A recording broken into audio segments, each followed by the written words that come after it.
straight ahead, got my head in the game, with the red light on, I'm just waiting for the change, keep my head down low. Hi, I'm Jay Fallon. Thanks for listening to The Slippery Slope. So, what's been going on here in Queensland? Anyway, a few things are happening. Uh, Interesting. Some of it a little scary. But one thing that really caught my attention, and listen, I'm not against. I'll just say it now before we start. I'm not against this law or anything like that, but there's a few things about it I find a little concerning about the rhetoric around it that comes about all the time anyway. And I'll just tell you my experience with it in general. So Queensland Parliament has passed a law reform. I should say it properly, a law reform that allows the naming of accused rapists before they stand at trial. So this change, it says that this change brings Queensland in line with the rest of the country, with the Northern Territory being the only jurisdiction that currently maintains a defendant's anonymity in these cases. The new legislation is expected to take effect from October 3rd, 2023. So I'm going to read a bit of a story, a news article here from, comes from the not dubious at all ABC.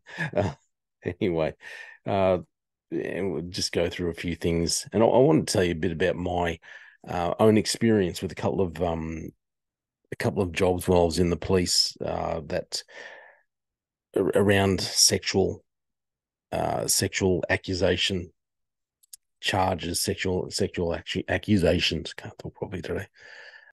Anyway, so let's check out this story together. So from the ABC, like I said, so accused rapists can soon be named before being committed to stand trial after changes to archaic laws in Queensland.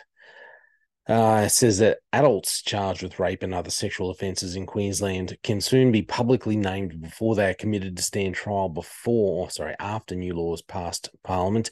Obviously, these changes won't take effect till October 3rd. The move has been welcomed by sexual assault advocates who say the archaic laws were born out of the false assumption that people maliciously made up complaints to damage reputations. I will stop right there. And look, if you've been involved in law enforcement for long enough, eventually you will come across a job or two where people do make up allegations specifically for that reason. People maliciously make up complaints to damage the reputations of other people. It does happen. So even with this article, to put out this idea that basically, that just never happens. They're false assumptions. People would never maliciously make up complaints just to damage other people's reputations. But you're involved in law enforcement for long enough, people will come along and make up the weirdest stories for the strangest reasons. You try and wrap your head around it and think, why would you do that to someone else? And whatever reason they have, whether it's just born out of pure revenge, whether it's acting on someone else's behalf because someone else has talked them into it sometimes, which you've seen happened. Anyway, I'll continue. Just to say that, completely false. No one would ever do this. You can see the line that they're already going down with that, this kind of thing would never happen.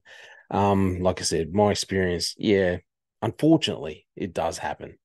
Anyway, I'll continue on. So what's changed? The changes mean adults accused of rape or certain sexual offences can be named by the media before they are committed to stand trial.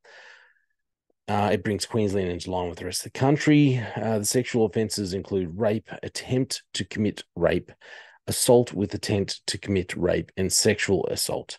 This means those offences will be treated the same as all other criminal offences in Queensland regarding publishing information about a person accused of an offence.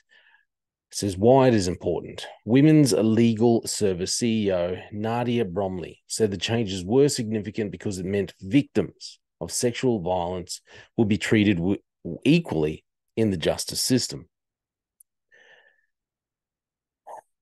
The existing distinction in the law was based on harmful and outdated myths about sexual offenses, she said, whereas national and international research consistently demonstrates that instances of sexual assault are significantly underreported and have lower rates of prosecution and conviction than other offenses.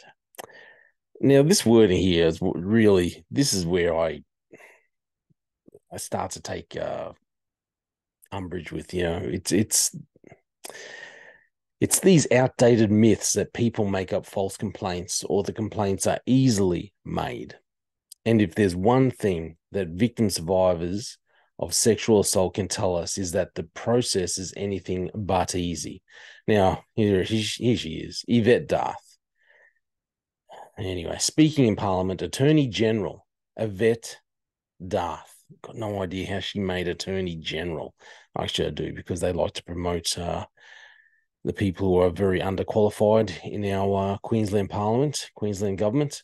If you're underqualified, then you're definitely qualified. She said rape myths. So there's constant use of this phrase about being rape myths. It's all a myth. Anyone comes and accuses you, well, there's no way it can be a myth. There's, these rape myths have no place in our society. Obviously, the person being accused is guilty. That's the narrative that they're putting forward. These changes were made in response to a recommendation from the second Women's Society and Justice Task Force report. Go down how it will work under the new legislation. Applicants, which includes defendants, complainants, and the prosecution, will have 3 business days to apply for a non-publication order. So listen, look, like I said, I'm not necessarily against the reform in general. I mean, it just brings us up into line with other charges. If you're charged with if you're being accused of murder or attempted murder or something like that, obviously you can be named. The narrative I don't like that we're constantly being pushed upon us is that obviously the person who's being accused, as soon as they're being accused, they're already guilty. So like they said in this article, assault advocates say the archaic laws were born out of the false assumption that people maliciously made up complaints to damage reputations. And we're constantly being pushed, and the narrative that's constantly being pushed is that it's a myth that people would make up allegations. So look, I'll tell you a little bit about my experience. I didn't have a lot to do with many rape cases while I was involved in the police, but I'll tell you three instances where there was allegations of rape. One was very serious. The very first one, and it was a bit late. I was still doing general duties, but we were there was a call put out. I was working in the far northern region. A call put out. So a female, can't remember the age, probably early 30s, late 20s, early 30s, maybe. She'd been accused of being, she'd been raped in her home, and she was in a farmhouse at surrounded by cane fields. The house was just there by itself. She'd been raped violently raped. She'd eventually gotten away. The perpetrator had fled, and she's disheveled, run out, found a road, pulled up. I think it was a tourist bus full of, I think it was international tourists or something, flagged them down. She's all bloodied, like I said, disheveled, bloody. They've taken her back, called ambulance, all this stuff. We've raced up there. I remember going up through the scene, through the house where this has all happened. Just me and my partner, we were the first ones on scene, going up to clear the house, weapons drawn, clearing one room at a time. I remember walking up, going up the steps. I think it was 3 steps you go up. There was a big open living area, female underwear laying there on the floor, blood on the floor, blood splattered in different places. We've cleared all the rooms. There's stuff strewn all over the house.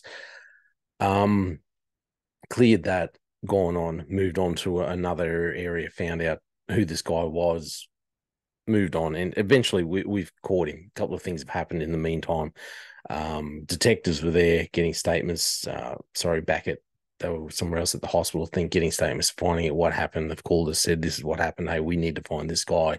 A couple of hours later, yeah, we've I found him. I actually arrested him. So, and there was no doubt. Okay, this guy had raped, and he kind of came out hands up after realizing that we're kind of pulling the town apart, basically hunting for him.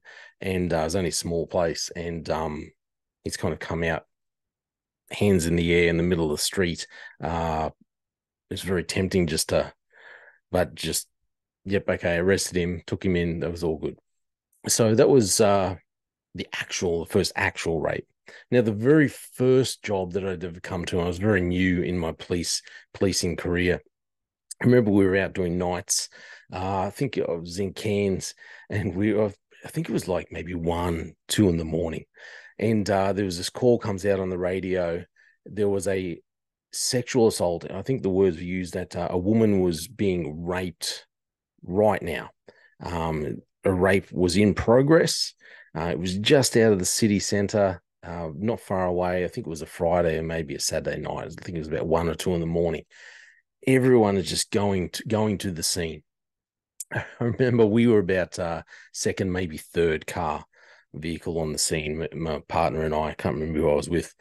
We get there, and there was basically in Cairns, we had you've gone down a main road and you've turned into a side street, and there's a block of apartments. There's a vacant block, and then there's another block of apartments, and behind there's a block of apartments.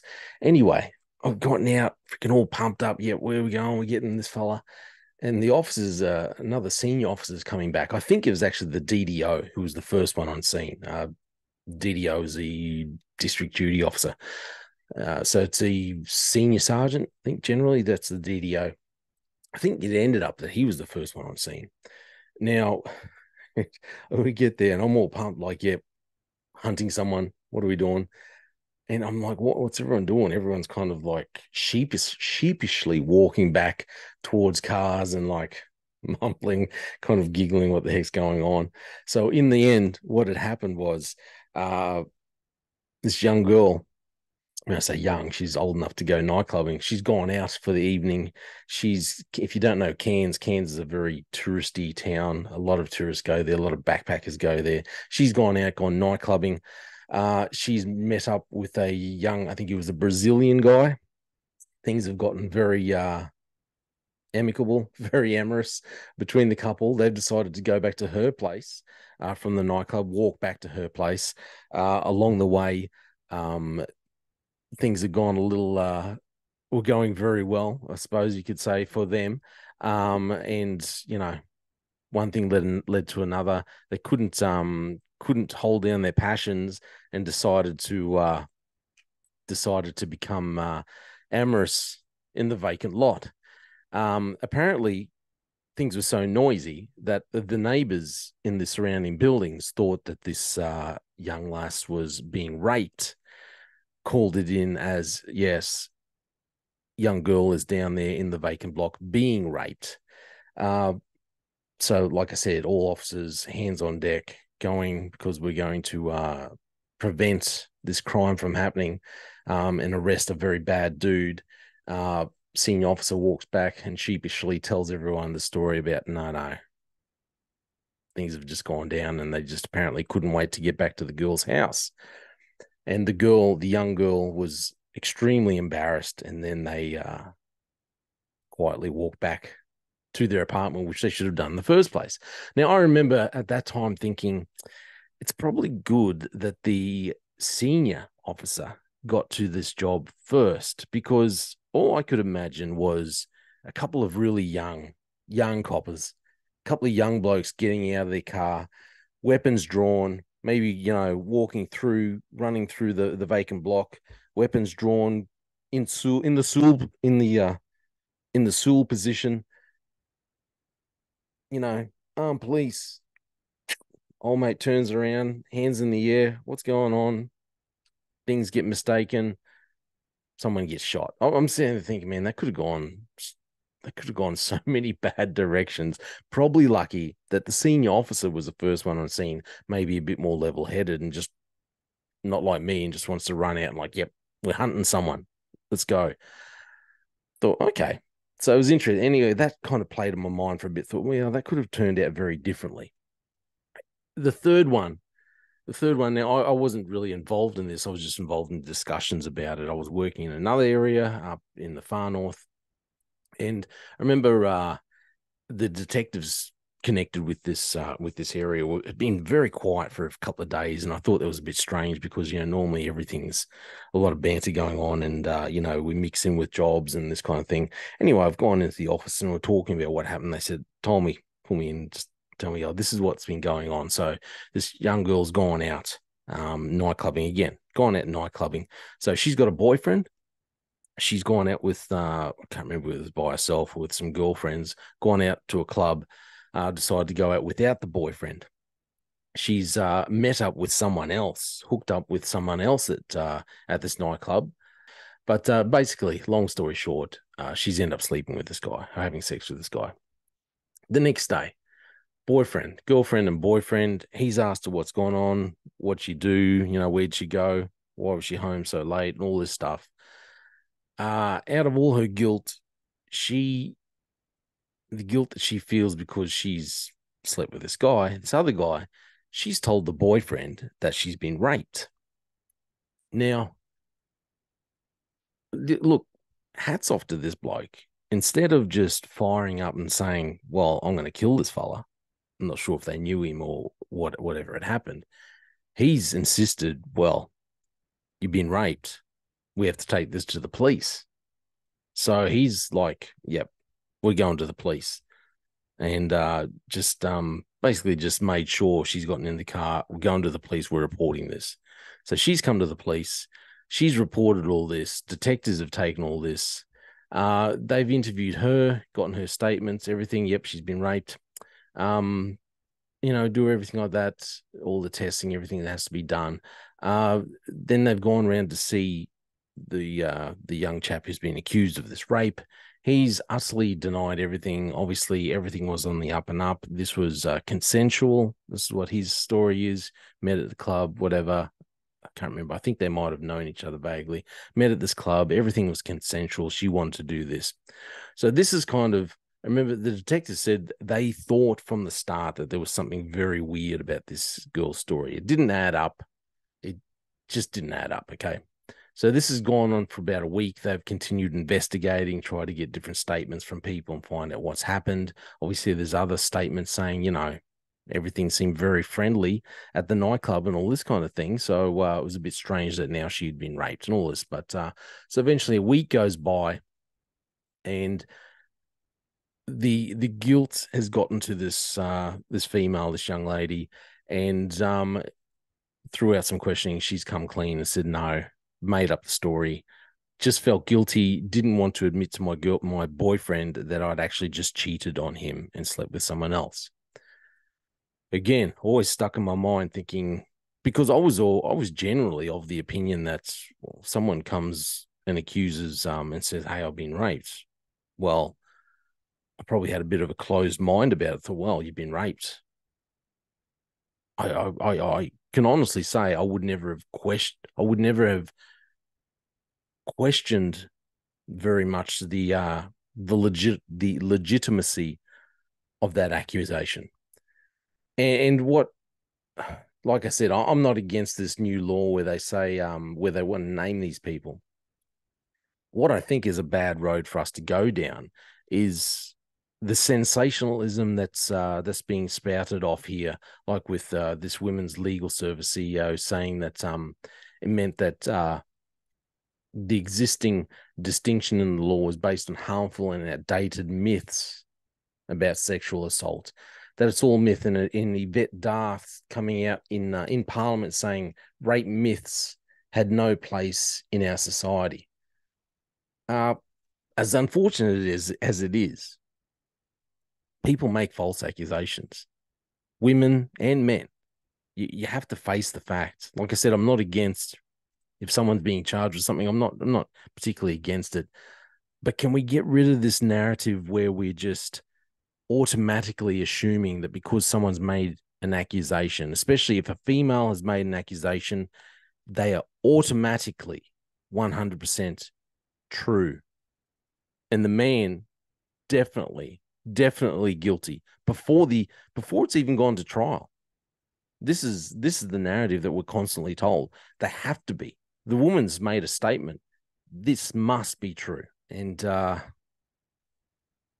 sooner we open our eyes and realize that we're not living in a society where everything is black and white, and people do actually lie, and people do actually make false accusations, and people aren't guilty